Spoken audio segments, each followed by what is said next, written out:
Ladies and gentlemen, boys and girls, winers, diners and oil refiners, welcome along to the Joe Spiver YouTube channel where we discuss books and little else. And welcome back to People in April, folks, the estimable booktube event whereby you guys are, and myself indeed, content creators and consumers, are encouraged to read biographies, memoirs, life writing of any description, really. Letter collections, I would imagine, and yes, sort of thematic biographies, full-length biographies, the lot.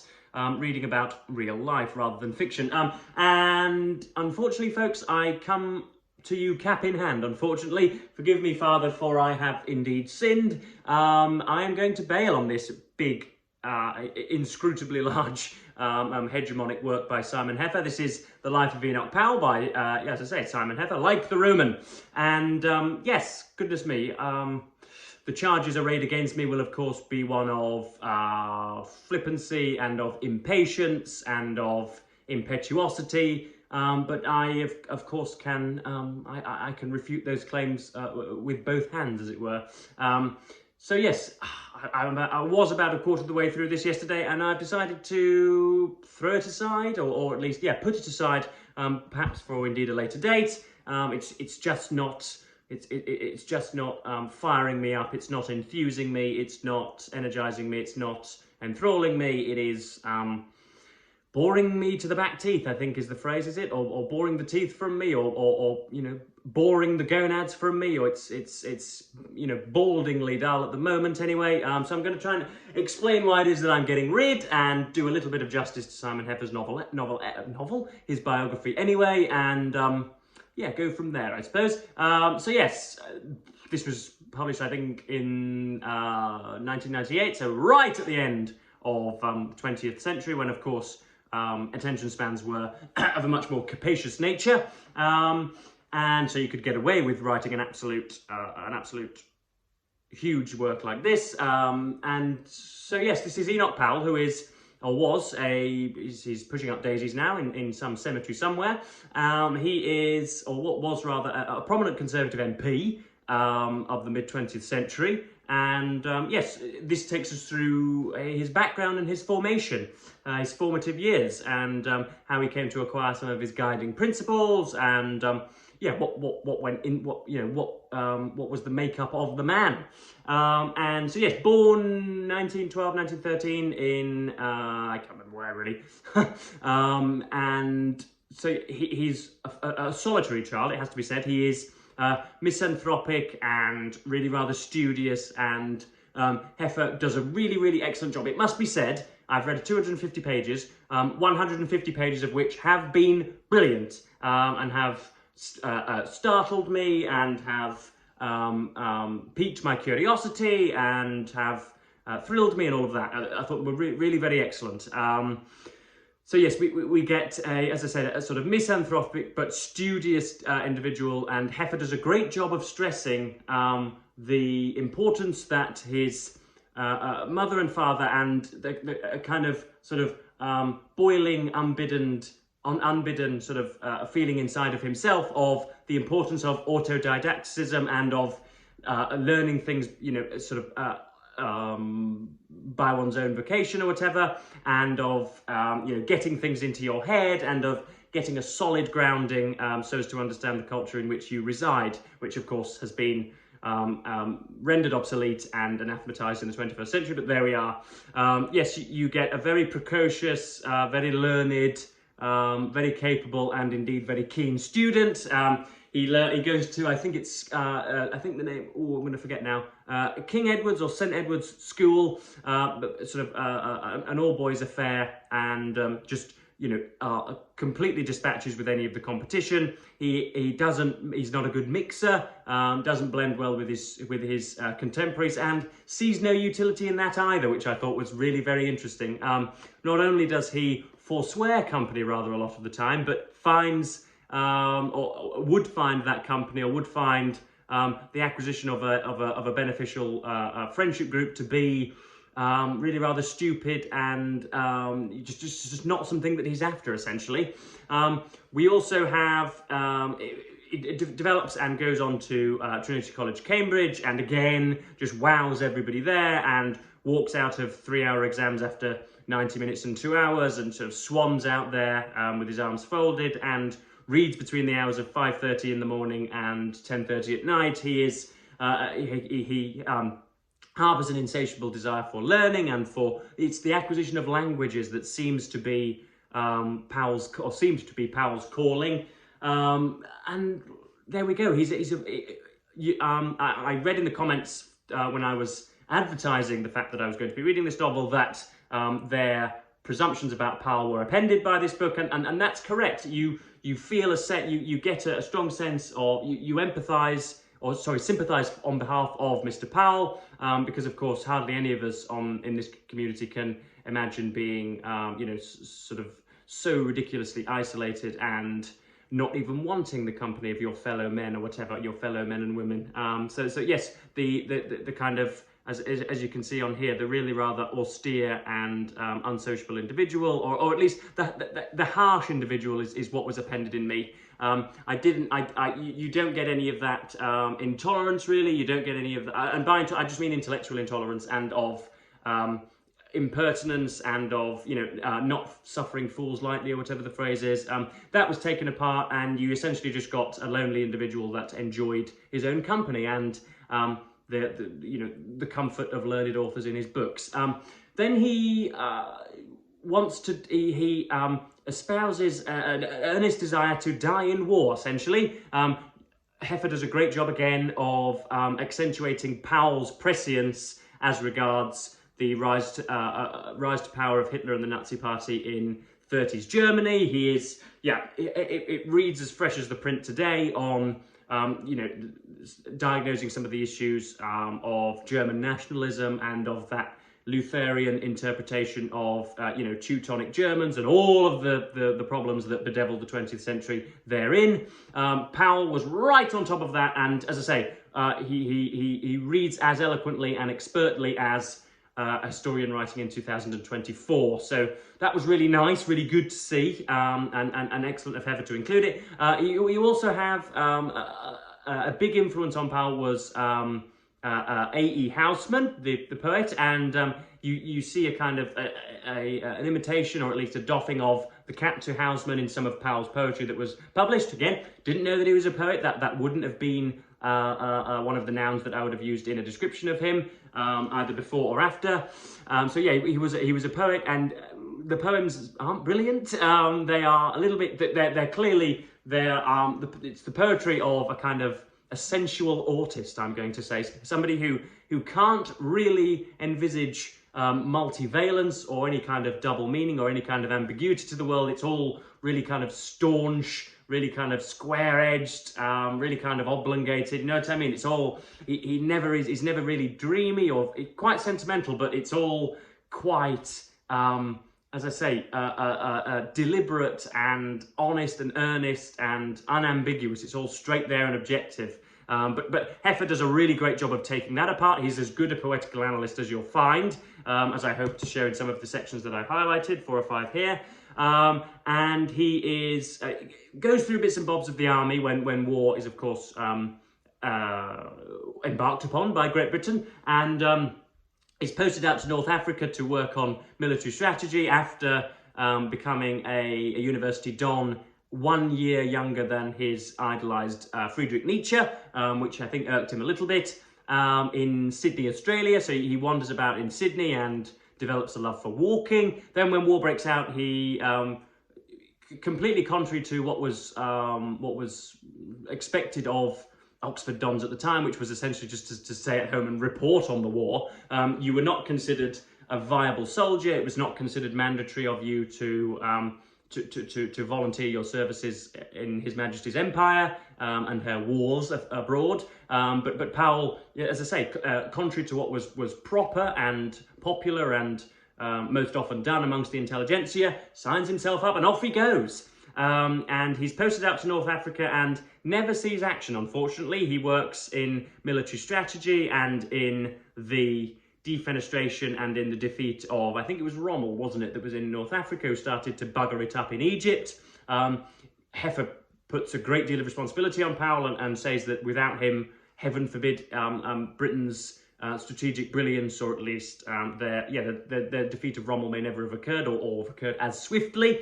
You get bits and bobs of friendship, people going to Singapore and dying, people dying in Europe, and you sense Powell really wants to put it all on the line for king and country. Queen and country at this point, or king and country. I can't quite remember when it was that Miss Elizabeth took the throne. I don't think it was quite in. I'm showing outstanding ignorance, aren't I, of my own country and its history? But nonetheless, we'll speed over that. So yes, that's essentially it. And then that's all still brilliant. I'm still weighing on this. The notes that I write in my A4 paper are spewing from me. I'm loving it. I'm doodling in the margins and scruffying the book with all of my underlinings and some of my page turnings. All's going well. And then when he runs for Parliament, because he learns Urdu and it gets posted out to India, wants to become the viceroy there, but when imperialism and Britain's colonisation, or at least governmental control of India, becomes surplus to requirement, or at least contrary to the prevailing social visions, and so when England hand control back, when the Brits hand control back of India to the natives and the indigene, then Powell gives up on that idea and becomes a member of Parliament for Wolverhampton, South West, I think, if I'm not mistaken. And that's when the things get frightfully dull, unfortunately, folks. Again, this is not the testimony of, or at least it's not the kind of the aquiline flailings of a latte swilling millennial. This is just, I've got patience and I have persevered with some of the longest books known to man, as I'm sure that 85% of you will recognise. So, if I'm going to give you 3 and 4 hours of my daily existence, if I'm going to, if I'm going to find myself in your company, I'm going to want you to be exciting. If you're going to continue to be a dullard and you're going to continue to introduce every single snigger, every single brow furrowing, every single chalk etching of every single ministerial meeting on supply-side economics and reducing the deficit and imperialism, and if you're going to do it to an almost pedantic extent, then fair enough. This is for the scholar and for the university researcher who really wants to know about the intricacies of pecuniary and monetary policy in late 50s Britain. Fair enough, but for that ghostly, faceless, common or general reader, it's really rather unexciting and dull after there, folks. Enoch Powell said this. Oh, Harold Macmillan said this. Anthony Eden said this. Then the press secretary brought in coffee. Then they did this, and then here's a kind of smorgasbord of economic nomenclature for the next 3 and 4 pages. I'm sorry, but that's not exciting writing. That is just you vomiting out all of your biographical research onto the page without any artistry, without any fine-tuning, without any stylistic elegance whatsoever. And that, folks, is an example of at least sections of poor writing. I'm sure if I persevered with this for the next week and got right through the end of it, I'm sure that it will be jolly good. But life's too short, frankly. I'm not going to waste 4 hours of my day on inferior text. I'm sorry. I'm sorry if that seems austere or obstinate or a little bit self-righteous, but, go sod yourselves if you think so. So I've picked out sections that I enjoyed and some sections that I think typify some of Heffer's, what do we say? I'm going to say pedantry. Yes, I am going to say pedantry and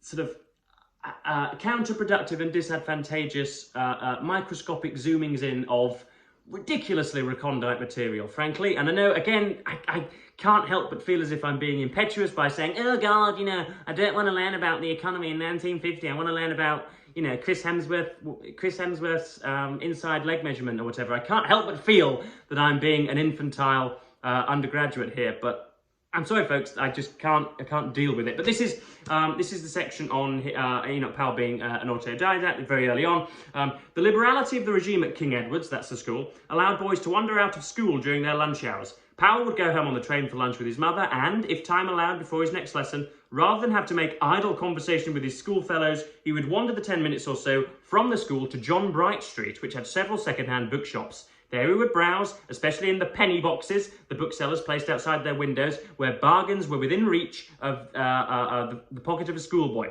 Some of the books he collected in that way were on his shelves for the rest of his life. The vellum-bound 17th century edition of Macrobius, or Smith's Classic Dictionary. His voracious reading outside the curriculum would help give him the head start that would both get him to Cambridge and set him apart from the other classicists there. I am sure that a disproportionate share of my classical knowledge when I left school, he wrote 30 years later, had come not out of the prescribed textbooks, but out of the second-hand bargains, which I bought and studied on the side. So here we have the ceaseless autodidact, really endearingly obsessed with matters that most other people would deem to be inferior, or not inferior, but besides the point, and yeah, a little bit gnomic. So that was nice to hear of, and that continues throughout Cambridge. An asceticist and self-abnegatory. He wouldn't have palatial rooms. He wouldn't have, you know, big Chesterfield armchairs or whatever. He wouldn't have a chaise lounge. You know, all that stuff that you associate with Cambridge. Byron's bear and some of his,